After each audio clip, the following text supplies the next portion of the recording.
بسم الله الرحمن الرحيم. الحمد لله وكفى وسلام على عباده الذين اصطفى وبعد. معزز سامعین، آج اس طالب علم نے اللہ کے کلام کو اپنی سینے میں محفوظ کیا ہے. بظاہر ایک بڑی بات نظر نہیں آتی ہے دیکھنے میں، لیکن اس سے کوئی بڑی بات نہیں ہے. اللہ کا کلام جس کے سینے میں محفوظ ہو جائے، اس کی جو عظمت ہے، اس کا مقام و مرتبہ ہے، دنیا میں بھی ہے اور اصل آخرت میں ہے.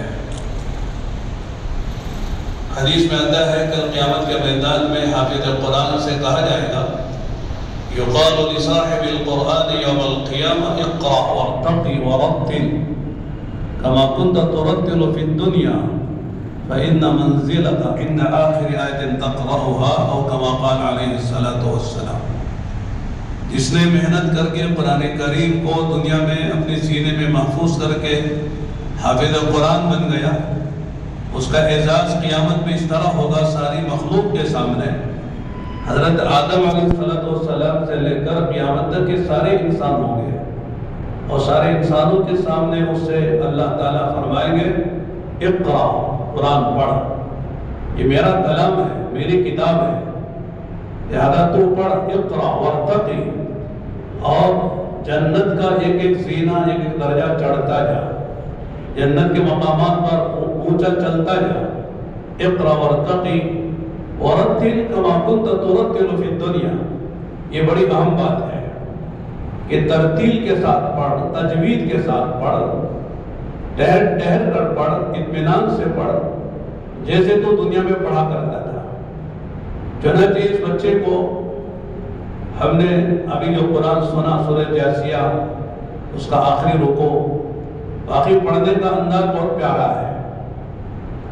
تجوید کے لحاظ سے بہت اچھا قرآن انہوں نے ماشاءاللہ یاد کیا ہے. اس لیے کہ لوگ قرآن پڑھتے ہیں لیکن تجوید سے نہیں پڑھتے، تجوید کی رعایت نہیں کرتے. حالانکہ ایک بات میں آپ سارے حضرات سے عرض کرتا ہوں، قرآن کریم حفظ کرنا بڑی دولت ہے، بڑی نعمت ہے، لیکن قرآن کا پڑھنا، صحیح پڑھنا، یہ فرض عین ہے. نماز میں قیام فرض ہے، نماز میں قرات فرض ہے، نماز میں رکوع اور سجدے فرض ہے، لیکن قرآن پڑھنا فرض ہے. اس کے معنی نہیں کہ جنہیں چاہے پڑھ لو، بلکہ قرآن تجوید کے ساتھ صحیح پڑھنا یہ فرض ہے. تو لوگ ماشاءاللہ قیام اچھا کرتے ہیں، رکوع اچھے کرتے ہیں، قومہ اچھا کرتے ہیں، سجدے بھی اچھے کرتے ہیں، سلام بھی اچھا پڑھتے ہیں، سارے ارکان اچھی طرح ادا کرتے ہیں، لیکن قرآن کے بارے میں بہت کم لوگ ہیں جن کو قرآن صحیح معنوں میں تجوید کے ساتھ صحیح پڑھنا آتا ہو. جیسے چاہے قرآن پڑھ لینا کافی نہیں ہے. جیسے اللہ نے قرآن اتارا ہے، اور اسی طرح اللہ نے قرآن پڑھنے کا طریقہ بھی نبی کو سکھایا اور بتایا ہے. یہ نہیں کہ آدمی اپنی طرح سے جو چاہے پڑھ لے، جیسے چاہے پڑھ لے. لہذا اس کے جو مخارج ہیں، قرآن کریم کے جو حروف ہیں، یعنی جن سے کلام بنا ہے اللہ کا کلام، وہ صرف 29 حروف ہیں، 20 پر 9 حرف ہے، اور ہر ایک کا مخرج ہے. مخرج کے معنی یہ حرف کہاں سے نکلتا ہے، زبان منہ سے، زبان سے نکلتا ہے، دانتوں سے نکلتا ہے، تابو سے نکلتا ہے، حلق سے نکلتا ہے، اس کو مخرج کہتے ہیں. اس کو بھی سیکھنا پڑتا ہے. اسی طرح کچھ حروف لین کہلاتے ہیں، کچھ حروف استعلا کہلاتے ہیں، اس طرح کچھ حروف مدہ کہلاتے ہیں، کچھ حروف وہ کہلاتے ہیں جو حروف ادغام ہے، حروف اخفاء ہے، حروف اظہار ہے، حروف حلقی ہے. اسی طرح مختلف قوانین ہیں جو تجوید کے کہے جاتے ہیں، جس کا سیکھنا ہر مسلمان پر فرض عین ہے. تو میں اس کر رہا تھا کہ یقال لصاحب القرآن یوم القیامہ، کہ صاحب قرآن، حافظ قرآن سے کہا جائے گا اللہ کا کلام پڑھتا جا، اللہ کی جنت کے درجے چڑھتا جا. وَرَتِّلْ كَمَا كُنْتَ تُرَتِّلُ فِي الدُّنْيَا، ایسے پڑھ جیسے دنیا میں تو اطمینان سے پڑھتا تھا.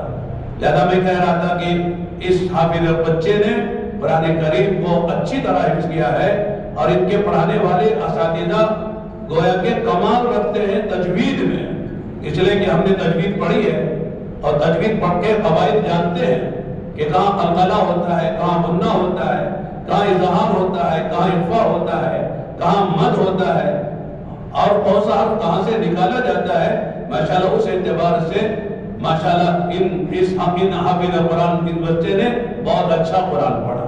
تو قیامت میں کہا جائے گا اطمینان سے پڑھ، جہاں آخری آیت تیری پہنچی وہاں تیرا مقام مرتبہ ہے۔ فَإِنَّ مَنزِلَكَ عِنْدَ آخِرِ آیَةٍ تَقْرَؤُهَا، یہ فضیلت حافظ قرآن کو ہے، یہ تو اس کے لیے ہے، لیکن ماں باپ کے لیے آپ جانتے ہیں کہ تاج پہنایا جائے گا۔ تاج اتنا قیمتی ہے، اتنا روشن اور چمکدار ہوگا، اگر یہ آسمان میں جو سورج ہے جو لاکھوں میل دور ہے، اگر وہ ہماری مسجد میں آ جائے کتنی روشنی ہوگی، اس سے زیادہ روشنی اس سورج کی ہوگی، اس تاج کی ہوگی جو حافظ قرآن کے والدین کو پہنا جائے گا۔ والدین بھی بڑے خوش نصیب ہیں، انہوں نے اپنے بچے کا اسکول کا وقفہ کر کے انہوں نے اپنے بچے کو حافظ قرآن بنایا، بڑی نعمت کمائی، بڑی دولت کمائی، اور اس سے آگے اس خاندان کے 10 آدمی حدیث میں آتا ہے جنہوں نے اپنے گناہوں کی وجہ سے ان کے لیے جہنم کا فیصلہ ہو گیا ہے، ایسے 10 آدمی کے بارے میں اللہ تعالیٰ حافظ قرآن سے کہیں گے سفارش کر کے جنت میں لے جا۔ یہ اس وقت پتہ چلے گا حافظ قرآن کا کیا مقام ہے۔ اگر ہمارے گھر میں کوئی بچہ حافظ ہوتا تو ہماری بھی نجات کا ذریعہ بن جاتا۔ اس لیے یہ خاندان بھی بڑا ماشاءاللہ مبارک ہے اور سعادت مند ہے، انہوں نے اپنی آخرت کے نجات کا ایک سامان کیا ہے۔ لہذا میں 2-3 باتیں عرض کر کے بات کو ختم کرتا ہوں۔ ایک تو میں عرض کرنا چاہتا ہوں کہ جتنے حضرات یہاں بیٹھے ہوئے ہیں وہ سب یہ نیت کریں کہ ہم بھی اپنے بچوں کو حافظ قرآن بنائیں گے۔ انشاءاللہ حفظ قرآن کی برکت سے اللہ ان کی دنیا بھی سنواریں گے، دنیا بھی اللہ ان کی اچھی بنائیں گے، اور اصل جو ہمارا مستقبل ہے، فیوچر ہے، وہ مرنے کے بعد ہے، وہ بھی انشاءاللہ ہمارا صحیح ہو جائے گا۔ اور پھر حافظ بنا دیئے، اس کے بعد آگے کی تعلیمات دلائیے، ڈاکٹر بنائیے، انجینئر بنائیے، سائنسداں بنائیے، جو کچھ بنائیے، لیکن اس کے سینے میں جب قرآن آ جائے گا تو انشاءاللہ قرآن کی برکت سے اللہ اس کی دنیا کے علوم بھی خدا آسان کر دیں گے۔ اور دوسری بات یہ ہے کہ اللہ کا کرم ہے، اللہ کا احسان ہے کہ اللہ تعالیٰ نے ایک ایسی دولت قرآن کی ہم کو دی ہے کہ قرآن ایک ایسی نعمت ہے جس کا کوئی بدل نہیں ہے۔ آج تک دنیا میں بہت سی کتابیں آسمانوں سے آئی، تورات آئی، انجیل آئی، زبور آئی، آدم اور موسیٰ اور دیگر نبیوں کے صحیفے آئے، لیکن سب ختم ہو گئے، ان کو ختم ہونا تھا، ختم ہو گئے، لیکن قرآن اللہ تعالیٰ نے قیامت تک کے لیے اتارا ہے، اور قرآن یہ اللہ کی صفت ہے۔ چاہے آسمان کی جو مخلوقات ہیں، عرش ہے، کرسی ہے، لوح و قلم ہے، جنت کی نعمتیں ہیں، دنیا کی مخلوقات ہیں، تارے انبیاء ہیں، انبیاء کے سردار محمد رسول اللہ صلی اللہ علیہ وسلم ہے، یہ سب مخلوق ہے، لیکن قرآن یہ اللہ کی صفت ہے، اسی لیے اس کو کلام اللہ بھی کہتے ہیں، اس کو کتاب اللہ بھی کہتے ہیں۔ دیگر ساری جو آسمانی سے آنے والی کتابیں تھیں وہ صرف کتابیں تھیں، کلام نہیں تھا اللہ کا، لیکن قرآن اللہ کا کلام بھی ہے، اللہ کی کتاب بھی ہے۔ اس کے پڑھنے میں بڑی تاثیر ہے۔ 1-2 واقعے میں مختصر بیان کر کے بات کو ختم کرتا ہوں کہ قرآن میں کیا تاثیر ہے۔ حضرت عمر رضی اللہ عنہ سے پوچھو کہ گئے تھے علیہ باللہ اللہ کے نبی علیہ السلام کو شہید کرنے کے ارادے سے، لیکن جب بہن حضرت فاطمہ اور بہن بھی حضرت سعید کے زبان سے جب انہوں نے اللہ کا کلام سنا اور سورہ طٰہٰ سنی تو فرمایا دل پلٹ گیا، گئے تھے سر لینے کے لیے اور جا کے اپنا سر دے کر آ گئے، نبی کے غلام بن کر آ گئے، اور اس مقام پر اللہ نے پہنچایا کہ لو کان بعدی نبی لکان عمر، اگر میرے بعد کوئی نبی ہوتا تو میرا عمر نبی ہوتا۔ اللہ نے اس مقام پہ پہنچایا۔ طفیل ابن دوسی آئے تھے مکے میں اپنے قبیلے سے، مکے والوں نے کہا کہ یہاں ایک نام ہے محمد نامی ایک آدمی ہے، اس کی بات نہ سننا ورنہ جادو ہو جائے گا۔ لہذا انہوں نے کانوں میں رویاں ٹھوس لی تھی، لیکن بعد میں دل میں اللہ نے بات ڈالی کہ میں بھی تو شاعر ہوں، میں بھی تو زبان جانتا ہوں، لہذا مجھے سننا چاہیے وہ آدمی کا کلام کیا ہے۔ چنانچہ رات کے اندھیرے میں اللہ کے نبی علیہ السلام کو بیت اللہ کے سائے میں مطاف میں نماز میں قرآن پڑھتے ہوئے سنا۔ چنانچہ اللہ کے نبی علیہ السلام سے جا کے کہا آپ کیا پڑھے ذرا سنائیے۔ آپ نے صرف 2 چھوٹی صورتیں سنائی، اس کو معوذتین کہتے ہیں، سورہ فلق اور سورہ ناس۔ بس یہ 2 صورتیں سن کر مسلمان ہو گئے۔ یعنی جو لوگ قسم کھا کے آتے تھے قرآن نہیں سنیں گے، وہ بھی قرآن سن کر مسلمان ہو جاتے تھے۔ ابو جہل ہے، عتبہ ہے، شیبہ ہے، اخنس ہے، ابو لہب ہے، یہ سب دن میں کہتے تھے لا تسمعوا لهذا القرآن، اس قرآن کو نہ سننا، وَالْغَوْا فِيهِ لَعَلَّكُمْ تَغْلِبُونَ، جب قرآن پڑھا جائے شور مچا دینا تاکہ کوئی قرآن سن نہ پائے۔ لیکن راتوں میں چھپ چھپ کر اللہ کے نبی کا کلام خود سنتے تھے۔ ایک مرتبہ جب آپس میں اکٹھے ہو گئے، قرآن سن کے واپس ہو رہے تھے، قسمیں کھائی آئندہ نہیں سنیں گے، پھر اگلی رات آگے جمع ہو گئے، پھر قرآن سنا تو لوگوں نے کہا محمد صلی اللہ علیہ وسلم کا قرآن سنے بغیر رات نیند نہیں آتی ہے، ان کے کلام میں عجیب چاشنی ہے، عجیب حلاوت ہے، عجیب مٹھاس ہے۔ تو میرے دوستو، اللہ کا کلام آج بھی کوئی آدمی اچھی آواز سے پڑھتا ہے، اگرچہ ہم نہیں جانتے نہیں سمجھتے، لیکن اللہ کے کلام کے پڑھنے میں اور سننے میں کیا مزہ آتا ہے۔ یہ اللہ کے کلام کی تاثیر ہے اور اللہ کے کلام کا ایک معجزہ ہے۔ یہ بچہ میں سمجھتا ہوں عربی نہیں جانتا، جتنے چھوٹے چھوٹے بچے ہوتے ہیں وہ عربی بالکل نہیں جانتے، اس لیے کہ ان کی زبان اردو ہے، انگریزی ہے یا کوئی بھی دنیا کی دوسری زبانیں ہیں، صرف ہماری زبان نہیں، دنیا میں 50 زبانیں ہیں اور ہر ملک میں ہر زبان کے جاننے والے حافظ قرآن ہیں جو عربی نہیں جانتے۔ لیکن اللہ کے کلام کا یہ اعجاز ہے کہ عربی بچہ نہیں جانتا ہے، نہیں سمجھتا ہے، لیکن 30 بارے یاد کر لیتا ہے۔ لیکن ہماری زبان میں اگر 50 صفحے کا ایک کتابچہ دیا جائے، مجھے دیا جائے، اسے 1 ہفتے میں یاد کر کے سنائیے تو میں یاد نہیں کر سکتا۔ میری اپنی زبان ہے، سمجھتا ہوں، بولتا ہوں، لیکن یاد نہیں کر سکتا، اس لیے کہ وہ یاد کرنے کے لائق نہیں ہے۔ لیکن اللہ کے کلام کو اللہ نے آسان کر دیا ہے۔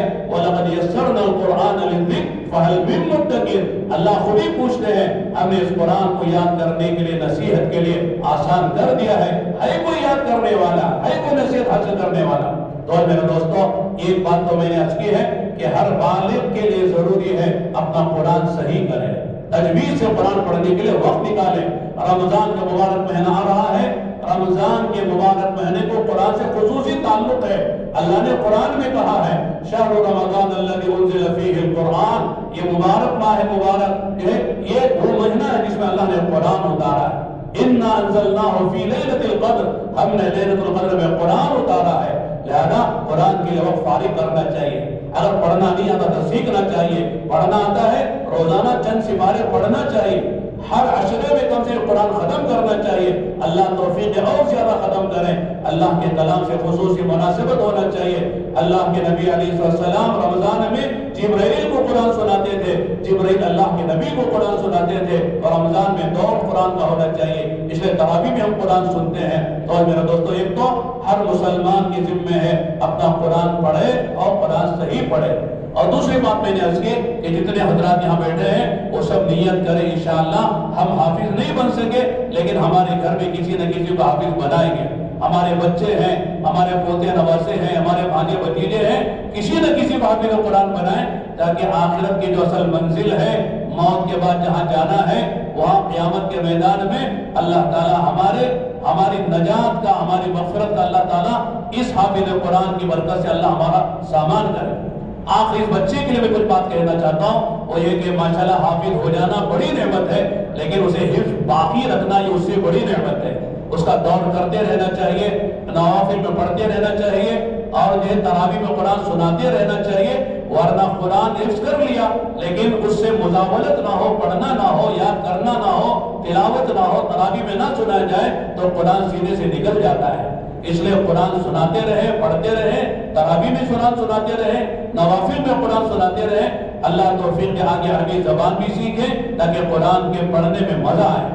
قرآن کے پڑھنے میں مزہ اور دوبالا ہو جاتا ہے جب آدمی عربی زبان سمجھتا ہے، گرامر پڑھتا ہے، زبان عربی کو پڑھتا ہے، اور نحو پڑھتا، صحف سب پڑھتا ہے، ادب عشاء پڑھتا ہے، قرآن کیا کہہ سے سمجھتا ہے تو قرآن کے پڑھنے میں اور مزہ آتا ہے اور سننے والوں کو بھی مزہ آتا ہے۔ لہذا آپ تمام کو مبارکباد دیتا ہوں، بچے کو مبارکباد دیتا ہوں، بچے کے والدین خاندان والوں کو مبارکباد دیتا ہوں، اور مسجد والوں کو بھی مبارکباد دی ہے کہ آپ میں ماشاءاللہ بڑی خوشی کی بات ہے کہ 550 بچے یہاں مکتب میں پڑھتے ہیں، اس میں بچیاں بھی پڑھتی ہیں، بچے بھی پڑھتے ہیں، بچیوں کے لیے بھی شعبہ حفظ کا نظام ہے، بچوں کے لیے بھی شعبہ حفظ کا نظام ہے، بہت اچھی بات ہے۔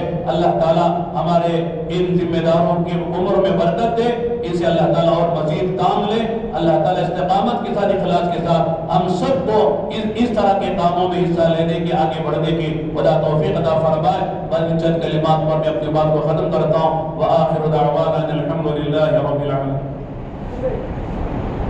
العالمين الصلاة والسلام على حبيبه محمد وعلى آله وصحبه أجمعين ربنا آتنا في الدنيا حسنة وفي الآخرة حسنة وقنا عذاب النار اللهم آنس وحشتي في قبري اللهم ارحمني بالقرآن العظيم واجعله لي إماما ونورا وهدى ورحمة اللهم ذكرني منه ما نسيت وعلمني منه ما جهلت وارزقني تلاوته آناء الليل وآناء النهار واجعله لي حجة يا رب العالمين۔ اے اللہ ہمارے گناہوں کو معاف فرما، ہمارے خطاؤں سے درگزر فرما۔ اے اللہ اس حافظ قرآن تیرے بندے کو اے اللہ قبول فرما، ان کے خاندانوں کو قبول فرما، والدین کو قبول فرما، اس بچے کے سینے میں قرآن کو محفوظ فرما۔